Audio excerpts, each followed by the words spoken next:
D'un côté, l'inflation s'effondre à 2% et le paiement électronique explose de 46%. De l'autre, les réserves de change s'effondrent de 20 milliards de dollars en seulement 10 mois. Que se passe-t-il réellement avec l'économie algérienne ? Un tout nouveau rapport indépendant vient de tomber et ses conclusions sont sans filtre. L'Algérie est face à un mur invisible. Soit elle change tout maintenant, soit la crise de la rente va la frapper très durement et de plein fouet. Khawti Rouatati, bienvenue dans les coulisses d'un rapport important qui a été réalisé par un think tank indépendant basé à Alger. Ce n'est pas un rapport établi par un organisme étranger et ce rapport nous apprend que l'Algérie vit un paradoxe incroyable. En apparence, le pays est en plein boom numérique avec 55 millions de connexions mobiles et le déploiement de la 5G, mais en coulisses, en réalité, l'économie algérienne souffre d'un déficit budgétaire qui frôle les 14% du produit intérieur brut et l'Europe qui s'apprête à taxer lourdement les exportations très carbonées ou polluantes risque de provoquer pour l'Algérie une véritable hémorragie de devises. On va décrypter ensemble l'enquête choc qui révèle les vraies fragilités de l'économie algérienne. Et cette fragilité, elle concerne essentiellement les réserves de change. Alors ce rapport que vous allez voir à l'écran, le voilà. Ça fait vraiment plaisir de voir qu'il y a des rapports qui sont rédigés, réalisés, établis par des organismes algériens, des experts algériens. Généralement, quand on parle de l'économie algérienne, on est toujours obligé de parler de la Banque mondiale, du Fonds monétaire international, de la COFAS, d'Alliance, Trade Alliance ou d'autres organisations internationales, soit l'OPEP, l'OPEC ou je ne sais pas quoi. Et bien, ce rapport a été réalisé par un think tank algérien, un cercle de réflexion algérien qui s'appelle CAIR, c'est le Centre algérien d'analyse et de recherche économique, basé à Alger. Il se positionne comme un think tank indépendant. Il produit des analyses économiques assez tranchées, souvent critiques, mais toujours argumentées. Il n'a pas de il n'y a aucun parti pris politique. Il ne fait pas de politique. Les gens de CAIR, j'ai eu le plaisir de les connaître quand j'étais à Alger, sont la majorité du temps des acteurs économiques, d'anciens entrepreneurs, d'anciens directeurs ou de PDG d'entreprises, des investisseurs privés ou des fonctionnaires de certains ministères ou de certaines administrations de l'État ou dans certaines entités économiques de l'État. Donc c'est un groupe de décideurs économiques, d'acteurs économiques qui se réunit plus ou moins régulièrement. Ils essayent de proposer des solutions et d'apporter une lecture critique, mais dans les règles de l'art. C'est-à-dire ils ne dépassent pas, ils ne vont jamais oser remettre en cause le bilan de Tebboune ou transgresser ou remettre en cause ses mesures économiques ou son programme économique. Ils ne sont pas dans la transgression. Ils essayent avec beaucoup de précautions pour ne pas finir en prison, parce qu'Al-Majid Tebboune n'aime pas la critique, n'aime pas l'opposition. Donc pour ne pas finir en prison, ils essayent d'adopter un langage plus ou moins gentil et complaisant, mais tout en passant des messages importants et critiques sur la gestion actuelle de l'économie nationale. Alors, dans ce rapport, on va commencer par les points positifs. Ce rapport dit des choses positives sur l'économie algérienne. Alors, effectivement, on a un taux de croissance de 3,3%, c'est appréciable. Un taux de croissance appréciable. Ce n'est pas encore les pays émergents ou certains pays émergents, même en Afrique, qui dépassent les 6%, qui peuvent même faire 10%. Mais 3,3%, c'est appréciable. Une forte accélération des secteurs hors hydrocarbures. Hors hydrocarbures, le taux de croissance est à 5,4%. L'inflation qui est descendue de 9,3% à environ 2%. Et il y a un boom impressionnant dans le numérique avec 55,6 millions de connexions mobiles, une explosion du paiement électronique, enfin une augmentation, une explosion du paiement électronique par rapport aux années précédentes.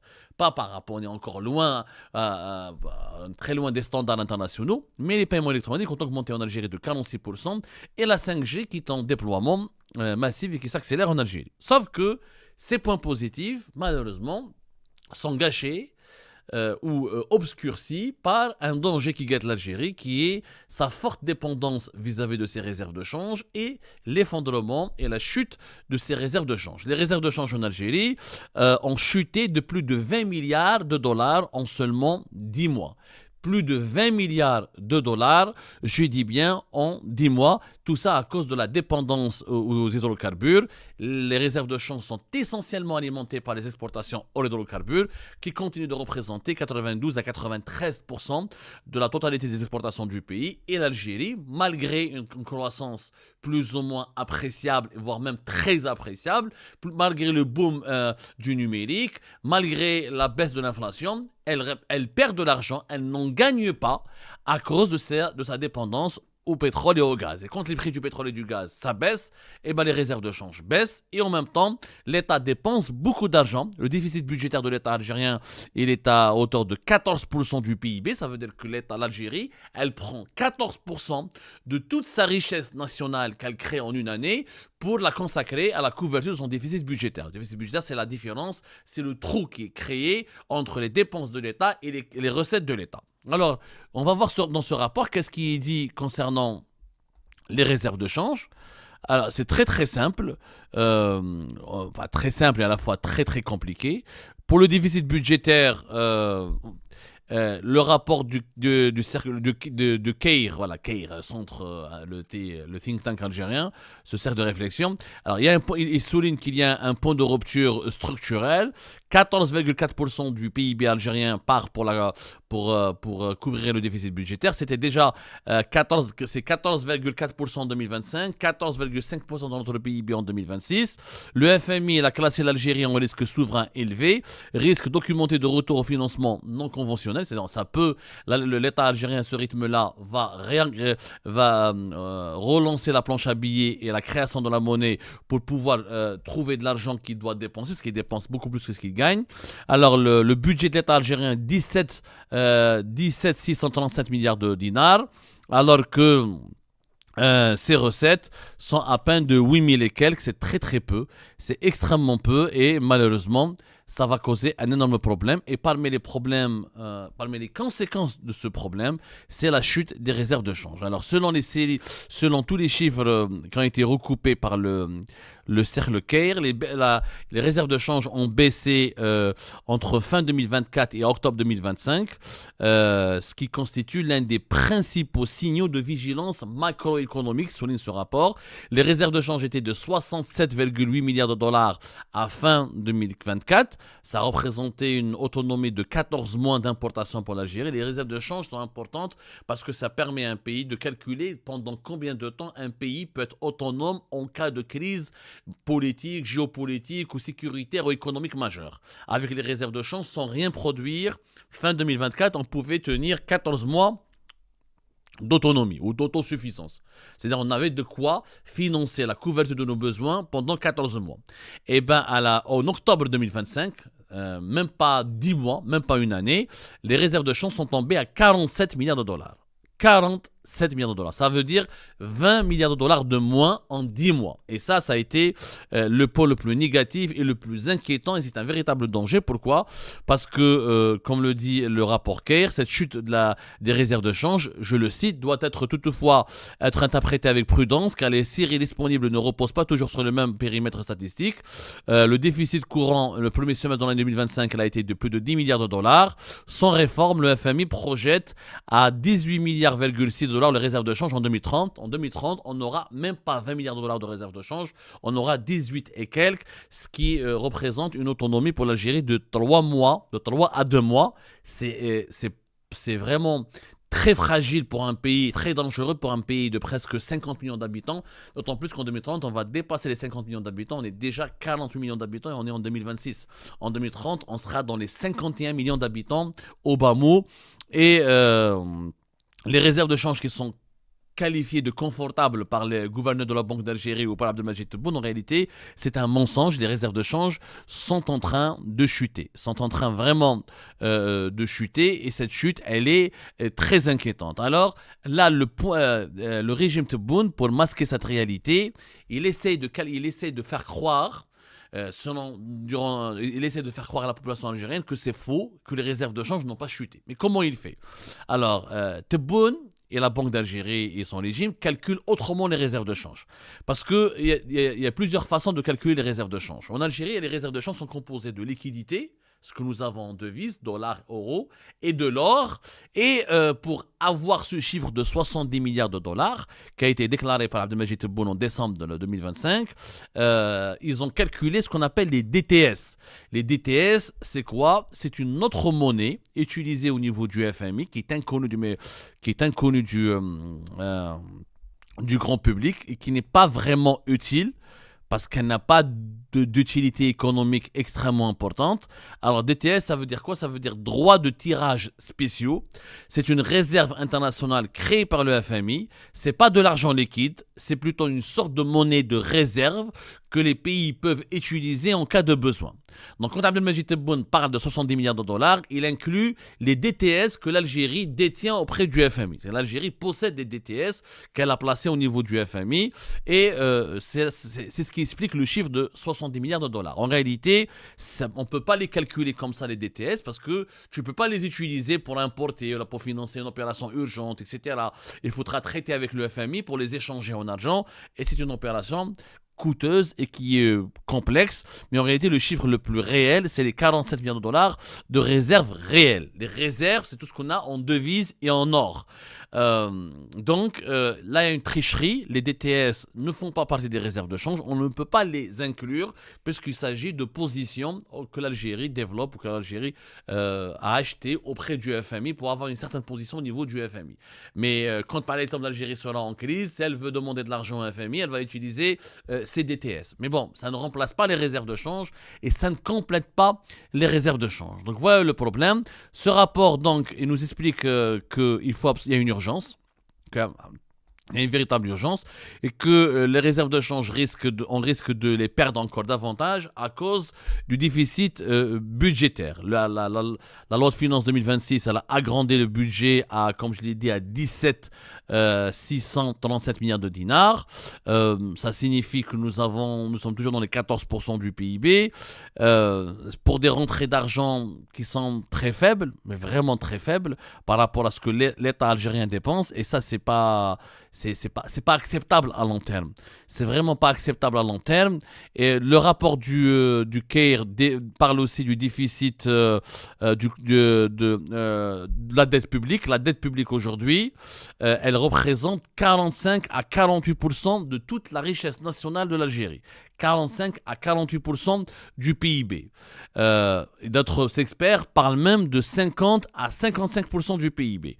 Ça reste quand même inférieur à certains pays de la région Moyen-Orient, Afrique du Nord, où la dette publique elle est à 81%, mais ça reste une trajectoire très préoccupante quand la dette publique elle est élevée. Quand nous avons un déficit budgétaire très important, ça signifie que l'État algérien ne gagne pas beaucoup d'argent, a du mal à produire de la richesse.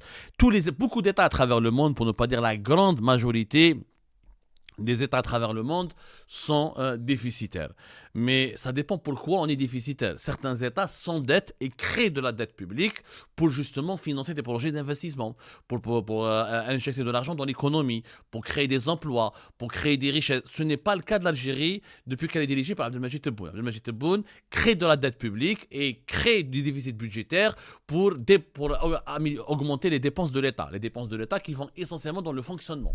Recruter des fonctionnaires, augmenter les salaires des fonctionnaires, acheter des armes pour l'armée, renforcer les budgets de l'armée, renforcer les budgets de la présidence, multiplier le nombre des ministères, augmenter les budgets des ministères. Et ça, cet argent ne sert à rien puisqu'il ne part pas dans l'économie. Il ne crée pas de la richesse. Et là, ça commence à être déséquilibré. D'ailleurs, il y a aussi le compte courant. Le compte courant de l'Algérie, c'est la différence entre les exportations et les importations. Le Trésor, par exemple, certaines projections parlent d'un déficit de 0,8% du PIB sur l'année 2025. Et l'Algérie, entre 2025 et 2024, elle a pas beaucoup exporté et sa facture d'importation a beaucoup augmenté. Donc, on commence à perdre de l'argent au niveau de notre balance des paiements comme au niveau de notre balance commerciale. Le rapport tire la sonnette d'alarme et il propose des solutions. Ce qui est bien dans ce rapport, c'est qu'il souligne les points positifs. Il y a des points positifs avec l'économie algérienne, personne ne peut le nier, etc. Mais la trajectoire, elle est préoccupante. Toute la politique d'Abdelmajid Tebboune depuis 2020 elle est basée sur les réserves de change. L'erreur d'Abdelmajid Tebboune, c'est qu'il a basé toute sa politique économique sur comment faire croître les réserves de change, comment les préserver. Sauf que là, il a échoué, parce qu'entre 2024 et 2025, ça a fondu. Maintenant, on n'a pas les nouveaux chiffres de l'année 2026, parce que depuis la guerre en Iran, notamment au mois de mars 2026, l'Algérie elle a gagné 400 millions de dollars supplémentaires par rapport à la fin de l'année 2025. Et normalement, les prix du pétrole et du gaz ont beaucoup augmenté, mais ça fait que 3 mois. Là, nous sommes au début du mois de juin. Les prix du pétrole sont toujours élevés, le gaz moins élevé que le pétrole, mais les capacités d'exportation d'Algérie sont plus faibles. Et pour pouvoir renflouer les caisses des réserves de change, il faut que la crise énergétique, il faut que la hausse des prix du pétrole et du gaz reste élevée pendant au moins une année et demie. Une année et demie, comme c'était lors de la guerre en Ukraine. Si les prix vont s'effondrer ou vont revenir à la baisse juste au cours du mois de juillet ou à la fin du mois d'août, 3-4 mois de hausse des prix du pétrole et du gaz, ça ne permettra pas à l'Algérie de gagner beaucoup d'argent. Ça nous permettra de gagner entre 1 et 2 milliards de dollars. 1 et 2 milliards de dollars alors que nous avons perdu plus de 20 milliards de dollars au niveau de nos réserves de change. On a besoin de gagner plus de 10 milliards de dollars si les prix du pétrole et du gaz resteront élevés à ce rythme-là jusqu'à la fin du deuxième semestre de l'année 2027. Et encore, on n'est même pas sûr de pouvoir récupérer ce qu'on a perdu en réserve de change parce qu'encore une fois, notre capacité d'exporter du pétrole, elle est de plus en plus faible. Elle baisse et notre capacité d'exporter du gaz, elle baisse parce que nous avons une consommation intérieure importante. La population algérienne augmente, 65% du gaz, entre 63 et 65% du gaz produit en Algérie part pour le marché intérieur et la même chose pour le pétrole, entre 55 et 60% du pétrole que nous produisons en Algérie part pour le marché national et ça continue d'augmenter.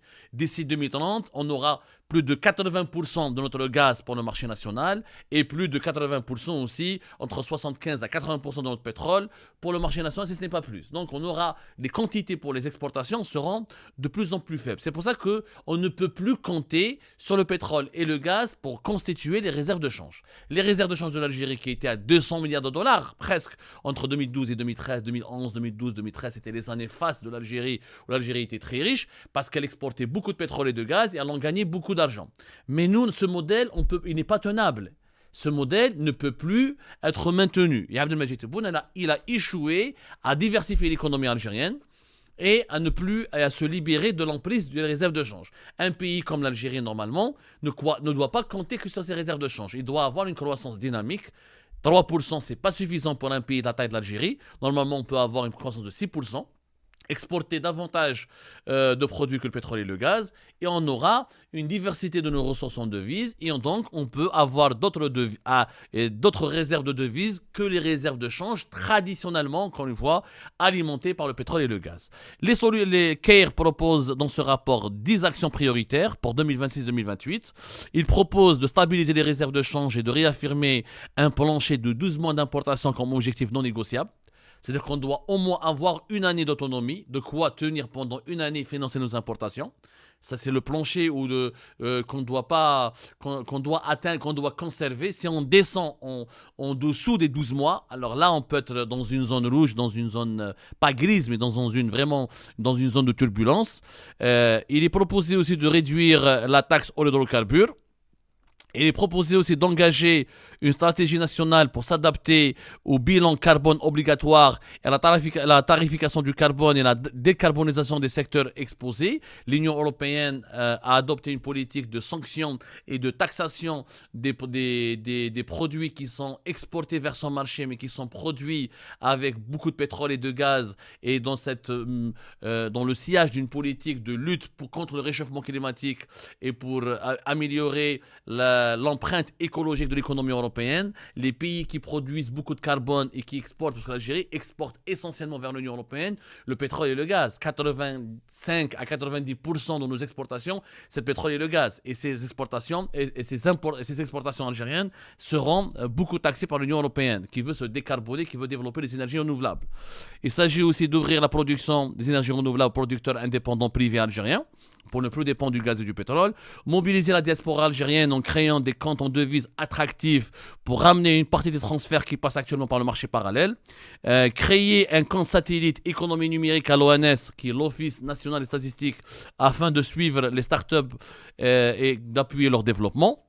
Initier un cadre de finances verte, C'est pour comment financer la production des énergies renouvelables, etc. en Algérie. Et surtout, Caire insiste sur le fait que 2026 est l'année du choix. Le rapport de Caire affirme que les conditions structurelles d'un sursaut productif sont réunies, mais que tout dépendra de la volonté politique d'engager ces réformes rapidement. Si on ne lance pas des réformes rapidement, eh ben l'Algérie, comme je l'ai dit dans l'introduction, elle sera confrontée à un mur invisible. Et si elle ne change pas maintenant, elle va subir entre 2027 jusqu'à 2030 une crise économique extrêmement dure qui va la déstabiliser, qui va surtout ruiner le dinar algérien et qui risque de provoquer une vague de pauvreté et de précarité au sein de la population algérienne. N'hésitez pas de partager cette émission s'il vous plaît et n'hésitez pas à nous suivre sur les différentes plateformes, que ce soit Facebook, TikTok ou même sur les plateformes de podcast comme Spotify, Apple Music, Deezer. Nous sommes présents à vos côtés partout où l'on peut pour toujours vous informer et apporter une information indépendante, de qualité, recoupée et confirmée. Et ben c'est la fin de cette vidéo les amis, je vous remercie comme d'habitude pour avoir suivi jusqu'à la fin. N'oubliez pas de nous laisser vos commentaires et vos réactions sur la vidéo et de vous abonner à la chaîne si vous n'êtes pas encore abonné. Et merci aussi pour vos commentaires et vos discussions très animées dans la section des commentaires. Donc vous n'oubliez jamais de décortiquer bien un sujet sur tous les points qui ont été abordés dans la vidéo et ça fait vraiment plaisir quand moi-même je ne fais pas de commentaires, je m'appuie sur vous pour que vous puissiez bien expliquer les choses et en faire des discussions civilisées et dans tout le respect possible. Donc voilà, merci beaucoup et à la prochaine dans une nouvelle vidéo. Au revoir.